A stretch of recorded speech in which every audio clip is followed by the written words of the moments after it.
Okay, we're live. Hi, this is William Ramsey. Welcome to William Ramsey Investigates. On today's show, I have a very special guest, a returning guest. We talk often. His name's Ken Ammi, and he runs the True Free Thinker website. And you can see that on YouTube here. Screenshot of his website. We've done many shows on a number of wide variety of different subjects. Last time we talked about his debate with Gary Wayne and him being on Tinfoil Hat podcast. But I'm glad that he accepted to talk with me tonight about the perils of publishing. You're self-publishing. Ken has published, I think he's over 40 books right now, pretty much self-published. I self-published all my books as well. So we're going to talk about that tonight. So it'll be a little bit different. But before we get started, I want to promote a business that reached out to me. The company's name is Wisdom, and I'm going to pop up their website here. If you can see it if you're on YouTube, you can check out this Wisdom website. The company is really, the idea that they have is to have the capacity to talk with experts on most subjects. So it's really a kind of a new company, a new idea. I've used their technology, and I will be having an open wisdom talk on Monday, December 13th at 5 p.m. Pacific. Again, so it'll be this Monday. Today is Saturday, the 11th, but it will be this Monday at 5 p.m. Pacific on Wisdom. So what you have to do, if you have an iTunes, you do have to download the app. So it's very simple to use app.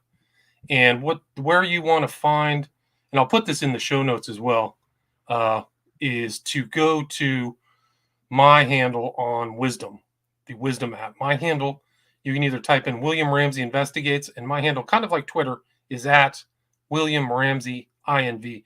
And it'll be a question and answer. So you can cover all kinds of the new topics, the new subjects I've talked about, my books, my documentaries, any current events, really anything that you want to talk about, we can talk about over this app, Wisdom.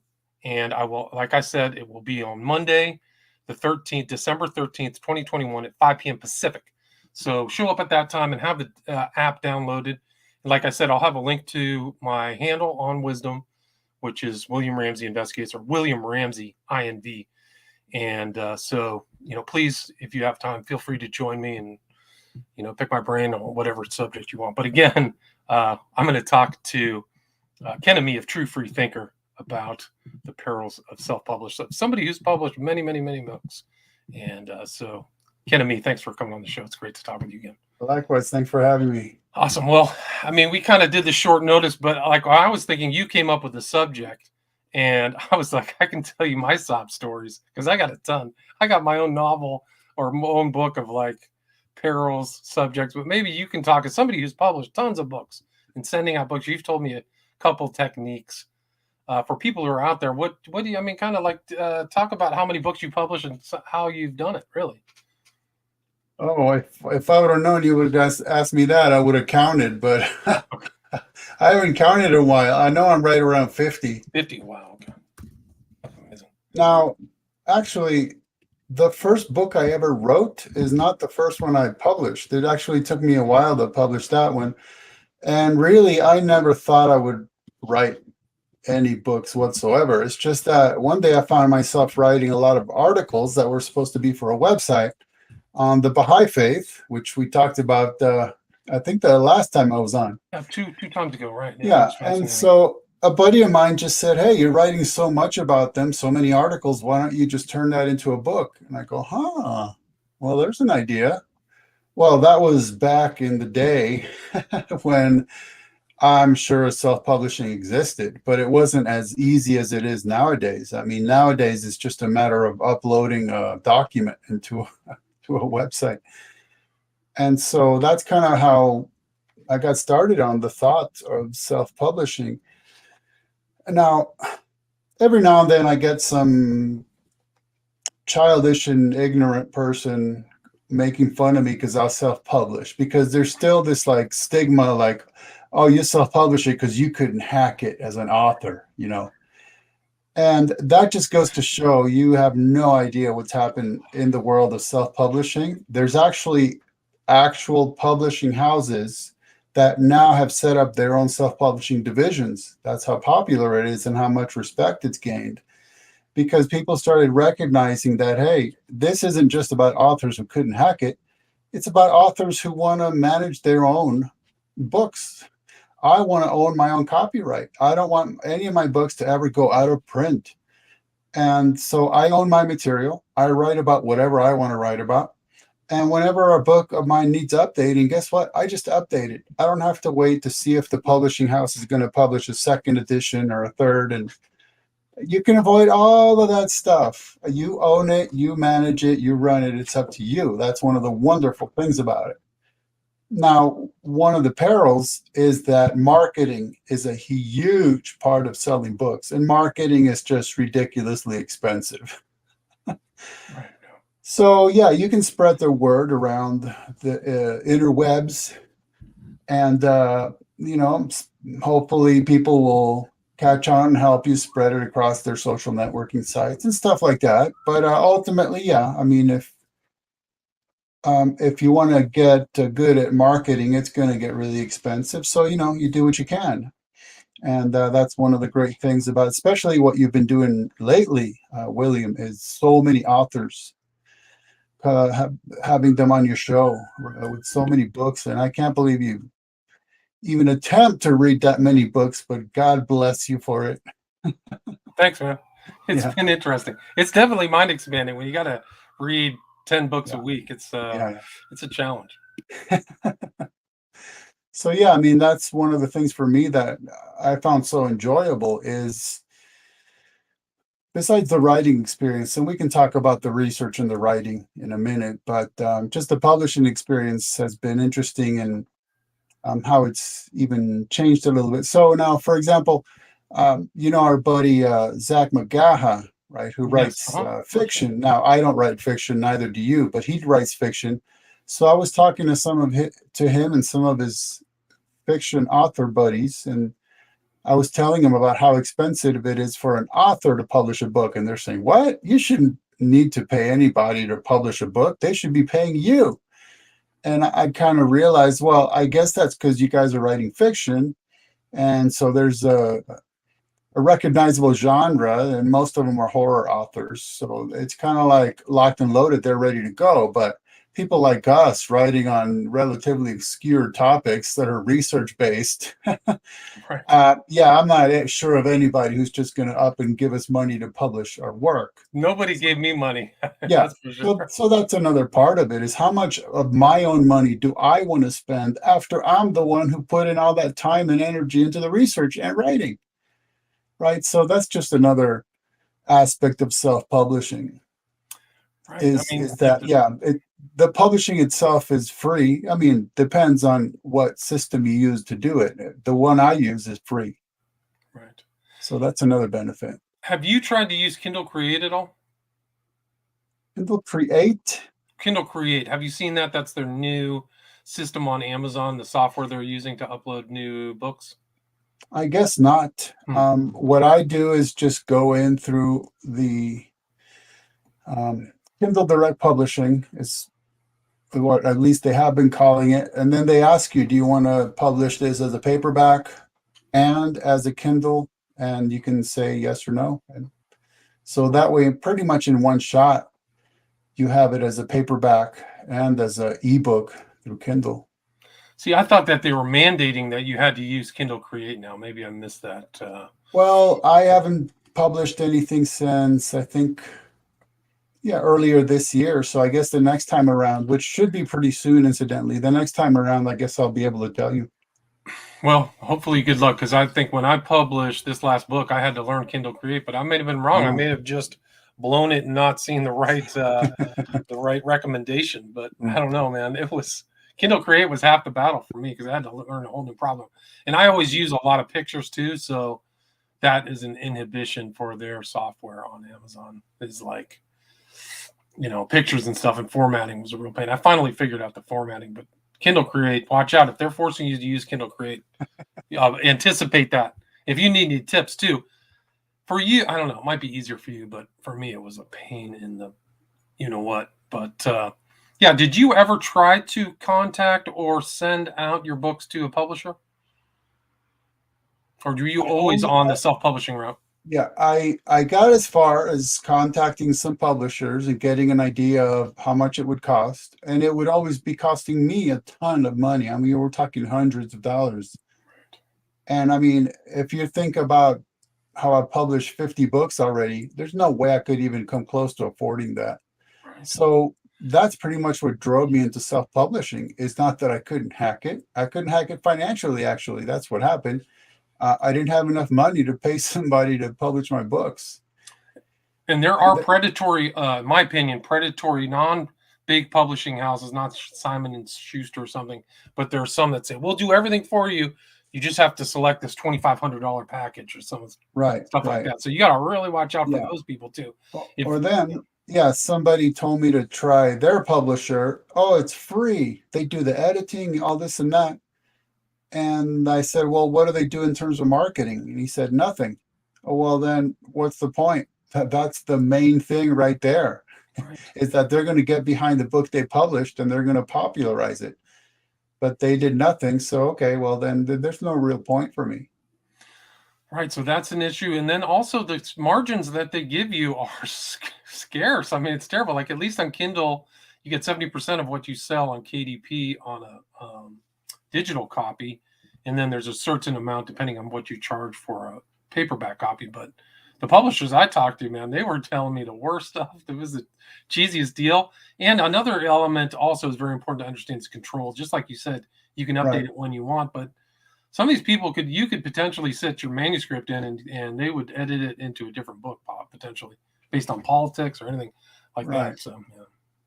So, I mean, self-publishing has changed technologically, and it's changed just conceptually, or the way it's received by the public. If they recognize that you are publishing a book that's worth reading, people don't really seem to care anymore who endorsed it or didn't, or who's the publisher or who isn't, or and That's I true. mean that makes a lot of sense because ultimately it should be about the content of the work. Sadly, we don't really live in that culture yet. It's still very much about appearances and being emotive. But people who are interested in books, um, at least, like I said, at least for us who publishing nonfiction, research-based books, people recognize, look, as long as the research is solid, then that's all I care about. 100% agree. You and I have done close to 20 shows, and I haven't heard one person ever question your research or say this guy's a self-publisher. Don't listen to him or whatever. It's the exact opposite, actually. People are like, "Hey, can you ask this?" People are asking me to ask you stuff because they know you're or I have encyclopedic knowledge. I'm like, okay, whatever. But so it's the opposite of that kind of. And would you agree that the publishing houses perpetuate that view that self-publishing is, for people who can't hack it? Well, like I said, that's changing too, because there are hardback and paperback publishing houses that are very well established that of recent years have opened their own division of Right, self-publishing because they recognize they need to get a piece of that action. right. So that's how much it's grown. Yeah, Yeah, and the control, because I update my books all the time. I just did an right. update on Global Death Cult, and I mean, it's so important too because new things happen. So you're not And getting there's solidified, and there's no bureaucratic controls or anything through. I'm like Stephen King probably has a system down where he gets paid huge amount of money up front. Does somebody else does the editing and does all the book covers. So that's like an opposite of something. But for me, like the updates and just doing it yourself is like really beneficial. Yeah. I actually felt good when I read Stephen King's It because I wrote a book reviewing it. So when I read it, and he published that back in the 80s, Right. Yeah. I found the spelling error in it, and I was so happy. It made me feel so good because hey, even the big boys can still have spelling errors in books that have been out for decades Right. and are supposed to be have been edited by top-notch, Right. Right. publishers. So that was I that, notice yeah, spell check doesn't get everything right, yeah. and also it transposes some words sometimes. So I read all the time, so I pick up little things like that too. Yeah, Yeah. I'm big nationally known books. Yeah. So that's part of the process too. So for example, um, English is my second language, and I have some kind of form of dyslexia. So editing for me is, and I don't have an editor. That's what I'm saying. So it's like a perfect storm.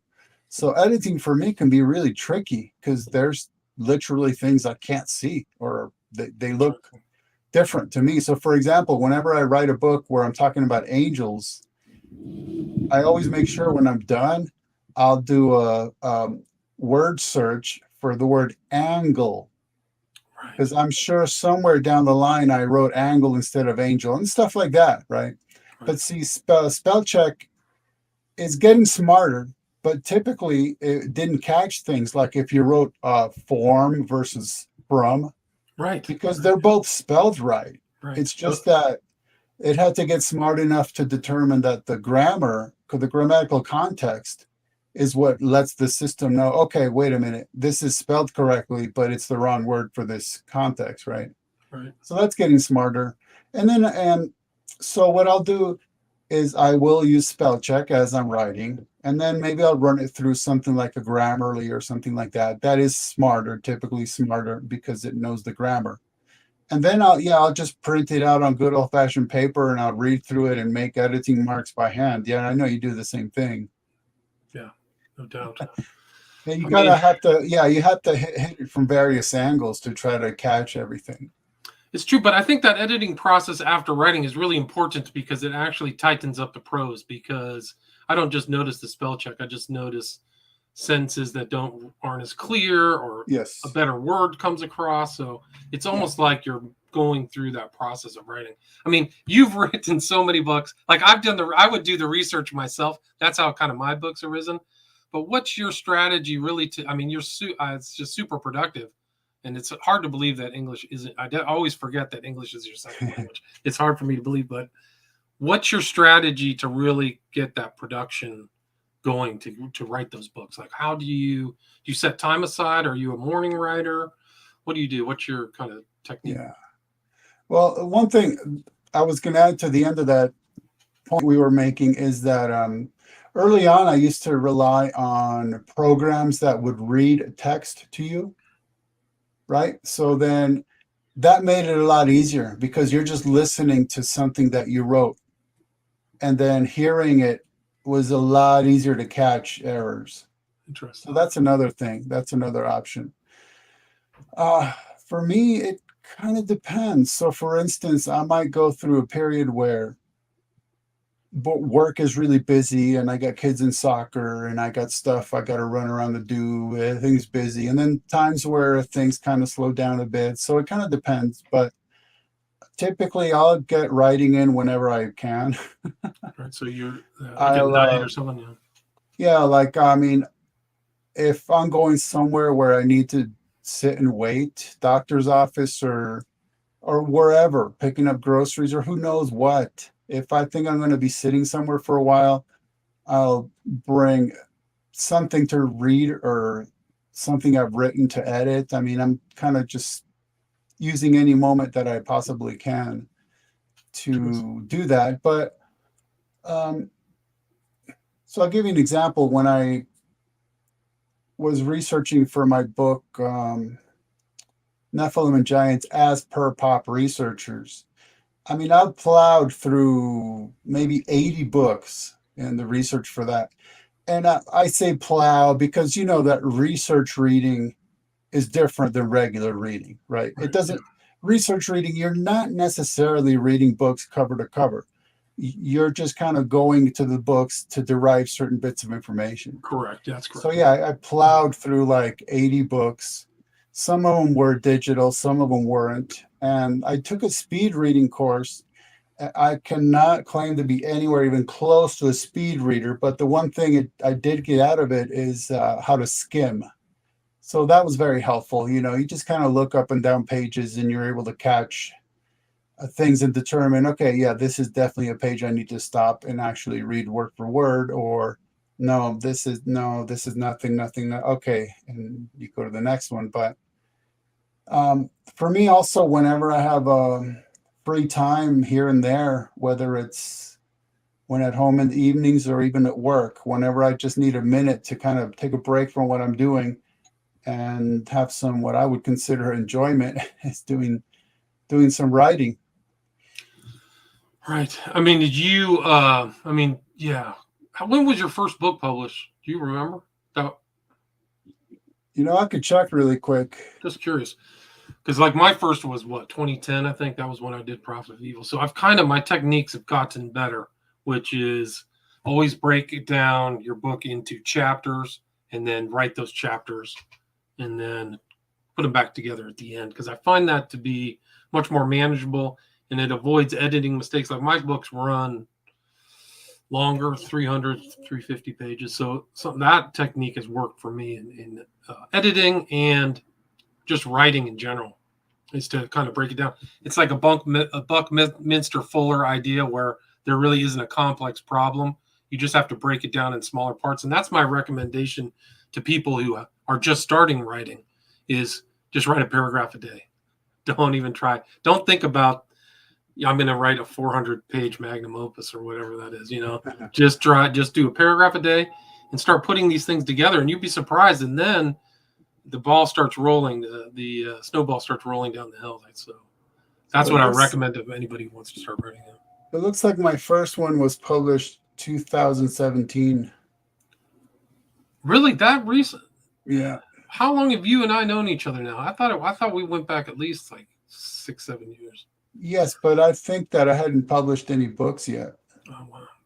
I had still created hundreds and hundreds of articles for my website at that time. Yeah, but publishing came later, or writing books.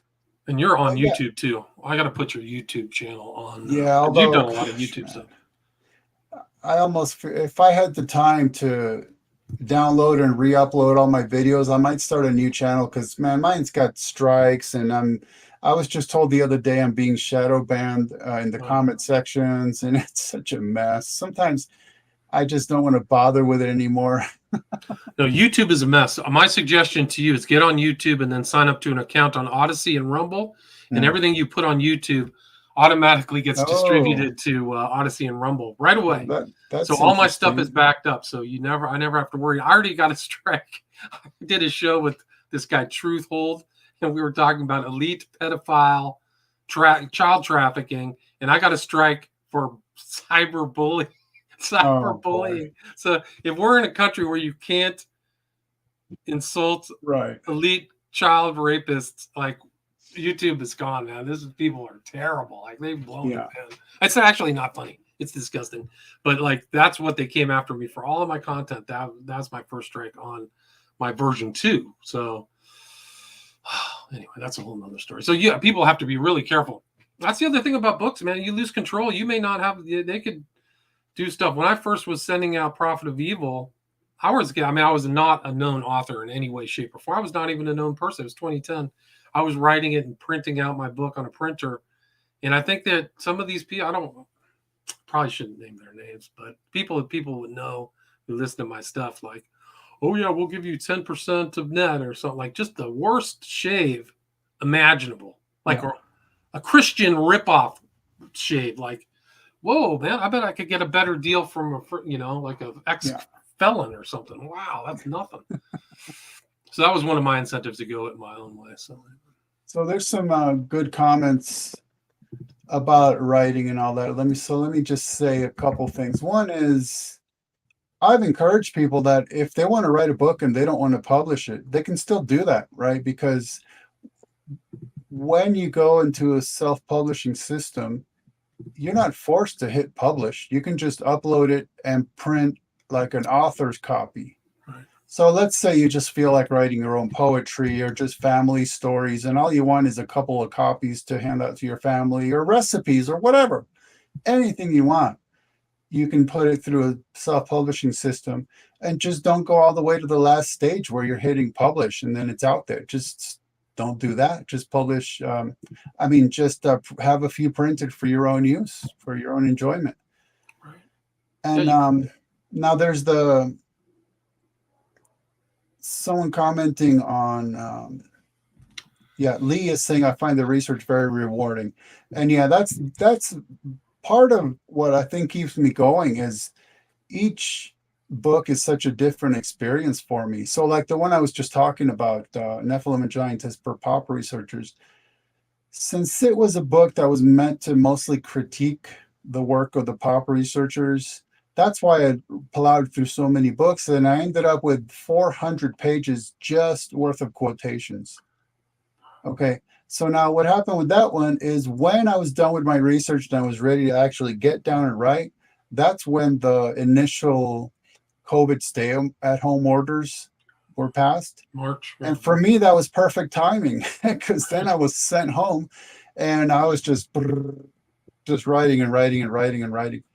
But now some of it was just brutal because, like I said, I had 400 pages worth of quotations. So I'm looking at them and I'm thinking of how to categorize them. So in which chapter are they going to fit? So that was days and days and days of nothing but just pulling the quotation, seeing where it would best fit, pasting it in that chapter, just mindless, just busy work, like just mind numbing and just toil. You know, it was so hard.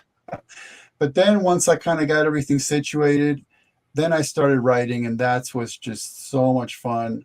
Frustrating because of the subject matter, but fun. You know, when you actually start connecting things, and yeah, for me, it's very cathartic in that um, I got a head just stuffed with information, and then finally, getting it out. And you know that the process of writing also helps you understand things better because if you need to explain something to somebody, it helps you understand. You know, people say all the time, there's no better way to learn than to teach. So in True. that process, you're not only just getting it out of your system, but you're systematizing it. You're putting it together in an understandable manner. And that's even part of the formatting of the book you were talking about. You have to make it make sense. And even some people have criticized me because I don't write conclusions. I don't write like a last chapter that's a conclusion because in my mind it's look, I've told you everything I got. That's it. I'm done. You know, Right. That's interesting. you got it right there. But for me, it's I've written books when I think, hey, I know a lot about a certain subject. I'm going to write a book about it. But then I've written some where I go, hey, I want to learn something that I don't know, and this subject interests me. So after I go through my, ridiculous process of delving into the minutia of the research, then I go, hey, if I ended up learning something, I might as well just sort of share what I learned with other people. And here comes a book. And then some books are also just like opening up my researcher's files. Some of them are just straight up um, research where I barely write anything. So, like, one of them was the paranormal and early Jewish and Christian comments. And for that book, I literally only wrote like a half a page intro, and that's it. The rest of it's just quotations. Wow. Because the book was just meant um, to give you what other authors from the 4th century BC to the 10th century AD, what they had to say of issues of angels, cherubim, seraphim, demons, Satan, the devil, serpent, the dragon. That's what I focused on. So that to me was a great reference material. So I barely wrote anything in that one. So it's kind of interesting, even the genre of the book, even though all of it's still nonfiction, it's just how it came about that makes it interesting. One of the other things a book does is it legitimizes you or legitimizes the author as somebody who knows that subject, wherever the title or content is. I found that to be very important to also just kind of like me interviewing people too. I know this person because they've written a book, they can talk on that subject, because it's different. And they know, like you said, they've taken it, they've systematized it, they put it in their brain, they barfed it out on a piece of paper. So, and I think that's worked for you too, because that's the foundation of all the shows I've done with you. And then you've done tons of, other interviews and stuff. You had one today or whatever. So The, I you know, think, the, the thing too for me is that a lot of the subjects I write about, it's not because I'm an armchair researcher and I go to the library and have my head in books and then just say, here's what I think. But it's stuff that I've tested. It's stuff that I've discussed and debated with dozens and dozens and or sometimes hundreds, literally hundreds of people. And so it comes out as better research in the end because I've tested it live. I've had these discussions, I've had my ideas challenged, and I've either revised them or I've strengthened them. So what you end up getting is a better product in the end. So for instance, one of my biggest fans who's bought more books than almost anybody is a guy that when it comes to what I call biblical paranormology, there's a lot of it he doesn't agree with me on, but he still loves my books because he says I just learn so much from them about different views that people take on this stuff. Because I'm not afraid to put that in there. Right. Put it out there. Right. Yeah. And then another part, I'll just tell you a story about the sort of evolution of research over the past decade or so. In terms of that, when I first started researching heavily, there weren't many books on the interwebs, on the computer machines. So I'd go down to the library and do it the old-fashioned way. I'd sit there with books, taking notes by hand on paper, which to me you had to do that. There was really no other way. But it was so inefficient, it drove me crazy. So then I thought, I know, they have these things called photocopiers in libraries. So I would just photocopy the pages that interested me. So then I could take them home and type them directly into the computer. So that was an improvement. I didn't have to have, by the way, the reason I'm saying that is because I was mostly going to a library at the local university that contained a lot of religious material, but I didn't have, you had to pay to have a membership at the library. Otherwise, you could just look at books, but you couldn't check them out. So I couldn't check them out. That's what I'm saying. That's why I would make photocopies, take the photocopies home and then do the hand typing. But even that was too inefficient for me. So then eventually technology changed, and now I could take those photocopies, bring them home, scan them and turn them into PDFs, and then have them become editable text, and then I could copy and paste. So that was just like a brand new world.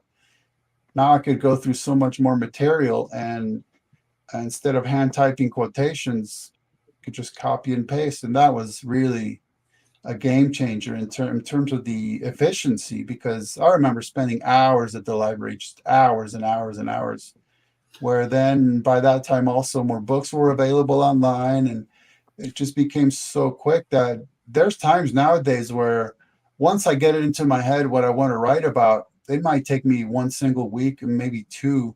It kind of depends. But so they come out pretty fast once you got that idea. Well, yeah, it depends, but it can be pretty fast. Kind of amazing the way that's changed. And do you have you ever had any problems with like copyright or anybody kind of lifting your material or getting close to copying it or anything like that? Well, not that I know of. You never know. I mean, I found that it's very competitive, not just the books, but also kind of information on the interwebs. I've seen some people pretty similar stuff, I was going to say, I know you've had issues with people taking your subject matter and the way that you're handling it and the way you're elucidating it and using it as their own, even if they're not technically plagiarizing, right? Right. It's like they're kind of getting around it. Well, it's skilled. I think that, like, for example, if you look at the most dangerous book in the world and Prophet of Evil, if I put my book next to that book and took it into any academic institution that's worth anything, even any of the lowest level academic institutions, they would cite that for plagiarism. I truly believe that. Yeah. So, I mean, it's skilled. So what you do is, like, I write one that says Mr. 77, and then they write,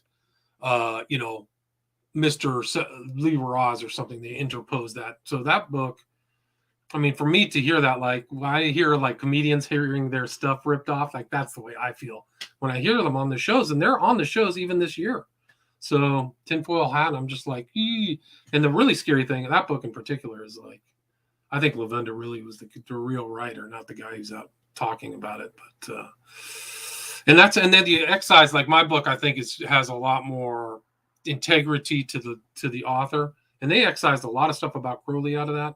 So they just put kind of numbers, but they never really explained Crowley's real philosophy and meaning. And so it's a really important actual lesson for a lot of people, is that you may begin, and that to me, like Trine Day to me is trash. I just don't respect Mulligan or those people at all. My opinion, just no. Yeah, my opinion of those people is really bad. Just watching him take credit for my research is just like disgusting. But yeah. Well, comedians get pissed off about that. Like I can understand that a lot. Yeah. I mean, I know that I uncovered a plagiarist, but it wasn't that they were plagiarizing me, if you recall. I do recall. I know his name. Starts with a Q. Oh, and that was something that I edited in one of my books, in the Pop Researchers book. In fact, when I first wrote it, I was saying that it appears to me as if that's what this guy was doing, plagiarizing, because his book was ridiculously expensive, and I was not about to spend that much money on a book that I thought was plagiarized. But then somebody was kind enough to donate me some money to get a frugal version. And then when I got my hands on it, I totally verified the guy had plagiarized. So then I would change my own book saying, okay, it is a fact now, that's verifiable, I can prove it, and I did. That it's sad, but that's what happened. This guy's a plagiarist. And it's a significant one, not like one statement or phrase or sentence, but like whole chapters. Cut and paste. Yeah, cut and paste. Yeah. The big bad way. I've read a lot of books. I'll tell you offline some of the plagiarism. I've seen major books, national bestsellers, that have literally ripped stuff off from Wikipedia. I am not kidding. I'm not kidding. Yeah, no, really bad. I could expose a couple. I don't feel like it's up my job, but wow, I'll tell you offline. I don't want to say it. Now, another part, yeah. I was just going to talk about how another part of the kind of research we do is how do you determine what is credible or not, right, and what is incredible. And that can be tricky, but sometimes you kind of have to go with whatever group you're researching. What do they consider to be their official stuff? And then you can look at that. So, for example, when I wrote a book on Catholicism, I tried as much as I could to only quote books that were written by Catholics and that either had the imprimatur or nihil obstat. So imprimatur means that the ecclesiastical censor is saying, let it be printed. Okay, go ahead and print it. And then nihil obstat, that just means nothing hinders. So again, it means an ecclesiastical censor has read the text and determined it contains nothing that would hinder the Catholic faith. So they're not saying what's in the book is doctrine or dogma. They're just saying at least it doesn't conflict with Catholic doctrine. So it's okay to publish this book as a Catholic book. Or, for example, the Baha'i Faith, the same thing. I remember meeting with them one time and I was reading them some quotations from Baha'i books and saying, is this something you consider accurate? Is this accurate? And then they kind of told me, well, that one's not what we consider canon. This one is, so you kind of have to try to get your sources to be things that group won't reject just out of hand. Right. I mean, it's a good question. Like, what do you put in? Like, how much stuff is credible? How do you address that? Especially nonfiction. Yeah. Like. Or just how much do you speculate? Right. Right. I mean, I don't mind speculating, but first I determine that there's a need to speculate. Right. I mean, think that's important. Yeah. Just to state that. Yeah. Right. And it's important even to put that straight up in writing, being like, look, I can prove this, this, and this by these sources.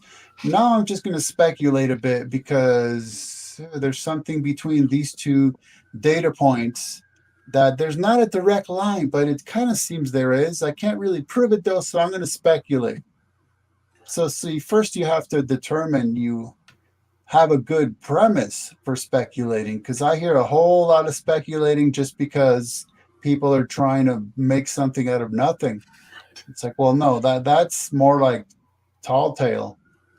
It's not just that you're speculating; it's because you have nothing else to go on. That's a different ball game. Right. Yeah, and I think that's a problem. Like people just trying to gin up their research with a lot of stuff that really is much more mythical than anything. We've talked about that. Yeah, or else, right, because they have not much to go on. They're turning their what's supposed to be research more into speculation because it kind of allows their imagination to go wild. And then it's kind of interesting to watch how that kind of stuff can take over all because all of a sudden people are just playing off of your research, like you said, and they're playing off of it and they're just repeating it as if it's authoritative. And so does the next person. And then all of a sudden it becomes a thing, right?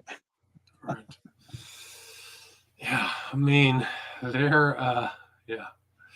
The publishing world is interesting. Once you Yeah. kind of get in there and you're a published author, you notice the different thing. You see the business of it.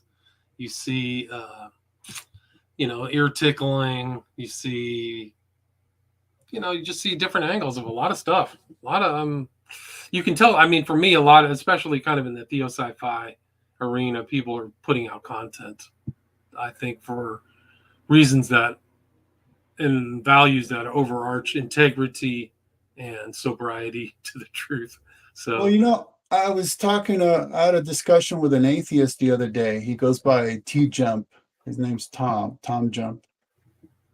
And it was interesting because he was rarely consistent. I was pretty shocked at how consistent he was because when I was doing my usual thing of breaking everything down to see if he had any foundation for what he was saying, he ended up just stating straight up and constantly agreeing when I would remind him, look, for you, this is all purely subjective personal preferences du jour, right? That's all it is.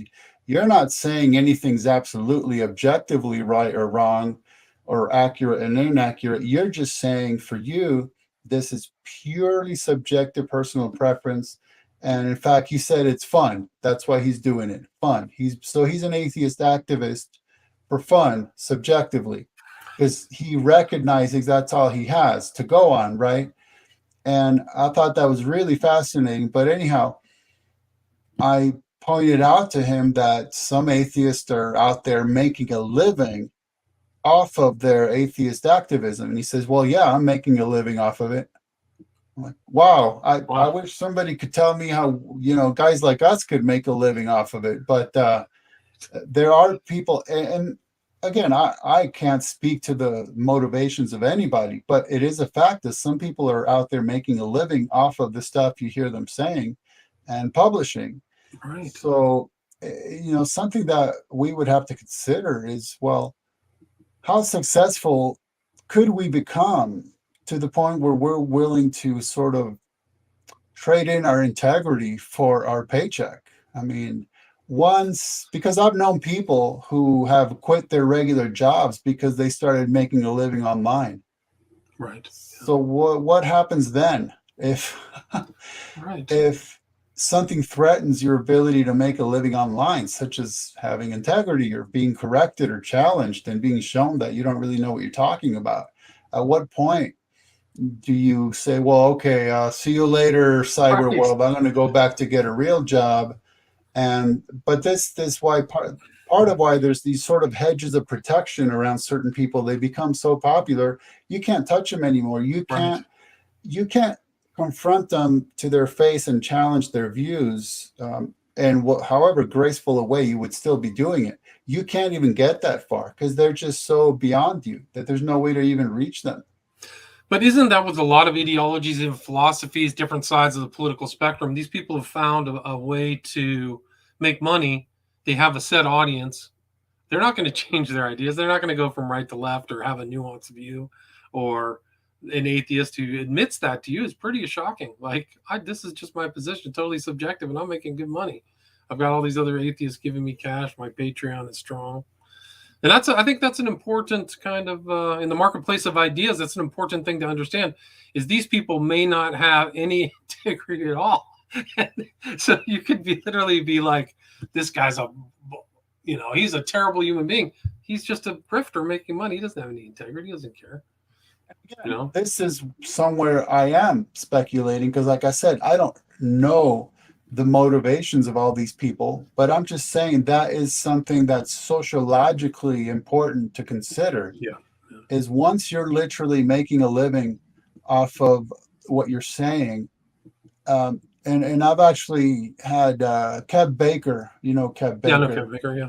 He's talked about, because he's been way up there. I mean, he's had an extremely popular show for many, many years, and he talks very openly about how he recognized that once he got to the very high levels, there's this aspect of, well, how much of much ado about nothing do I have to do to stay up there, right? How much do I have to turn like a nothing story into something and spice it up and make it sexy and exciting just because I'm supposed to keep this ball rolling? This is the most important broadcast I've ever made. That kind of stuff. Those prefaces. Scare people, fear mongering. You're right. I mean, whether it's it could be any subject, like you said. It could be politics, it could be the paranormal, it could be the Bible, it could be anything. They're really good Christians. There's a significant number of Christians who are really good at that overarching approach, who've made significant amount of money. Joel Osteen, some of these other TV evangelists, really. Yeah, that's incredible. I mean, and then the temptation's probably there to keep the gravy train going. So you're right. I mean, it's the same thing with books. If I was smart, which apparently I'm not, then I would have definitely had different takes on certain issues that would have gotten me invited into the conference circuit to present lectures and to be on TV shows and get publishing deals. But sorry, you have too much integrity. You should have flipped and said, the Nephilim are everywhere, man. There's a Nephilim. Your next door neighbor could be a Nephilim. He could be the giant seed. And by the way, they're little people. And they're little people too. No, what I told and tomorrow the end of the world's coming. It's within a month. So you guys got to really, dedicate yourselves to this church and give me a lot of money, because we're all going to be, only 144,000 of us are going to be. There you go. So you guys better work hard. Count me in. Yeah. No, what I told somebody the other day is, when I was asking them a question that kind of challenged them, I said, I hate to be that guy, but I have to be that guy. Well, I put you on it's a kind of a short list of people with integrity, the truth, like not willing to go with the flow or be in the popular group. Put you in a very small group of people who are willing to. Well, you're in that group as well, for sure. Oh, thanks. Well, because I know it hasn't been easy. So I don't know, whatever. I mean, I remember when I was watching a documentary on Netflix, and they showed this shadow figure, but just from the voice, I was like, wait a minute, that's William. What was it? What show was it? It was about Matamoros. Oh, really? Oh, yeah, that was me on the occult show. Yeah, that was me. But see, you were doing the thing where you're interviewed and you're completely in the dark. Yeah. No, that was interesting. I actually did that in a hotel room in the Valley, so I had to drive up. His name was Christian Page. Christian Page. I don't speak French, but he's French. I just let the demon cat out of the bag there. That was you. That was definitely me. I mean, that was kind of like more where I was trying to be underground. Like, yeah. I mean, that's dangerous. I mean, those books that I wrote, the whole West Memphis 3 thing was like just chucking a big old gas can into a fire, man. But I was just mentioning that because you've had quite a few shots at very popular outlets, but you're not selling out to them. You're just like, hey, man, I'm here to say my part, the research I've done, and tell you what I know. And that's it. you haven't sold out to any of them. Yeah, I've never really changed my position on all of my fronts. Crowley, West Memphis Yeah. 3, none of that stuff's really changed. Smiley Face Killers, all that stuff. But yeah, no, it can be frustrating. It's a lonely kind of voice from the wilderness type of feeling. Yeah. All right, man. So let's wrap this up.